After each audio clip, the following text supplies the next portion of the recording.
नाज़रीन, मांझन तालके जी बरसात मुतासिरनि जे वाहर न थियण ख़िलाफ़ SUP तरफ़ां सन में इंडस हाईवे ते धरणो हयो वियो। उन हवाले सां वीडियो लिंक ते मौजूद आहे सनमा सागर सोलंकी। जी सागर, असां हिन वक़्तु मौजूद आहियूं मांझन स्टॉप ते, जिते बरसात मुतासिरनि जी वाहर न थियण ख़िलाफ़ SUP तरफ़ां इंडस हाईवे ते धरणो हयो वियो आहे।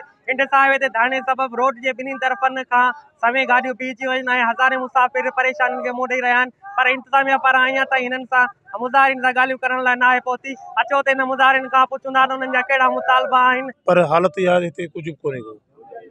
हिते जो बतौर अचे थो, कुझु पंहिंजे चमचनि खे पंहिंजी वाठनि खे कुझु ॾेई हलियो थो वञे, ऐं उहे माण्हू जेके आहिनि से पंहिंजनि माण्हुनि खे पर टेंट ॾेई कम हलाइनि था पिया। असांजो मुतालबो इहो आहे, जेको तव्हांजो सुवालु आहे, असांजो मुतालबो इहो आहे त गवर्नमेंट सभु जेका ब्यूरोक्रेसी आहे सभिनि जी आहे, बजट सभिनि जी आहे। हिते केर बि हिन टाइम ते सियासत न करे, हिननि माण्हुनि जी वायर करे हिते अची वेठा आहियूं। तेल के मांझन में एसी ताईं का बि सरकारी बिल्डिंग रिलीफ कैंप तौरु डिक्लेयर न आहे थी, का बि मेडिकल कैंप क़ाइमु न आहे थी, को बि टेंट सिटी क़ाइमु न आहे थियो। असां मुतालबो करियूं था DC जामशोरो खां त जेको आहे बराए महिरबानी सियासी वंगारू हणण बदिरां जेके माण्हू हक़ीक़ी मुतासिर आहिनि, बंगलनि वारनि खे, पकनि घरनि वारनि खे टेंट ॾिना पिया वञनि सियासी बुनियादनि ते, बराए महिरबानी होश खां कमु वठो ऐं जेके हक़ीक़ी मुतासिर आहिनि उन्हनि खे टेंट सिटी क़ाइमु करे उते रहायो वञे, मेडिकल कैंप क़ाइमु कई वञे। त ॻोठ मसमार थी विया आहिनि, 20 ॻोठनि खां राब्तो कटियल आहे, उन्हनि जा अलह तलह ख़तमु थी चुको आहे। न उन्हनि जे लाइ को अॼु ताईं को कैंप लॻो आहे, न हुकूमत जे तरफ़ां कोई उन्हनि जे लाइ इमदादी कार्रवाई थी आहे, न उन्हनि जे लाइ राशन थियो आहे। मजबूर थी हिते जेके बरसात मुतासिरीन आहिनि, मजबूर थी असां रोड बंदि कयो आहे।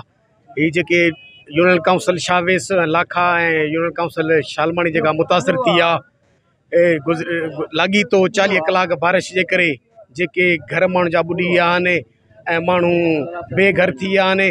पर अफ़सोस जो कार खां वठी चूंडियल नुमाइंदनि ताईं उन ते रुॻो सियासत बि हले ऐं माण्हू खे नज़रअंदाज़ कयो वियो आहे। असां मुतासिरनि सां गॾु हिते एहतिजाज धरणो अॼु मजबूर थी इंडस हाईवे बंदि कयो आहे, इन मुतालबे सां त बग़ैर फ़र्क़ जे मुतासिरनि जी मदद कई वञे, उनजी वाहिर कई वञे ऐं ॻोठनि मां उन इलाइक़नि मां पाणी जो निकाल कयो वञे। नाज़रीन, हिते एहतिजाज कंदड़नि जूं ॻाल्हियूं ॿुधियूं। उन्हनि जो चवणु आहे त DC जामशोरो बि सियासी बणिजी वियो आहे, जेको मनपसंद माण्हुनि खे टेंट ऐं राशन ॾेई रहियो आहे, लेकिन बरसात मुतासिर हज़ारे ख़ानदान जेके खुलियल आसमान हेठि वेठल आहिनि, सिमलालनि जे होटलनि ते वेठल आहिनि, उन्हनि जी अञा ताईं का बि वार न थी सघी आहे। हिननि मुतालबो कयो आहे त बरसात मुतासिरनि जी वार करे ऐं परेशानियुनि खां बचायो वञे।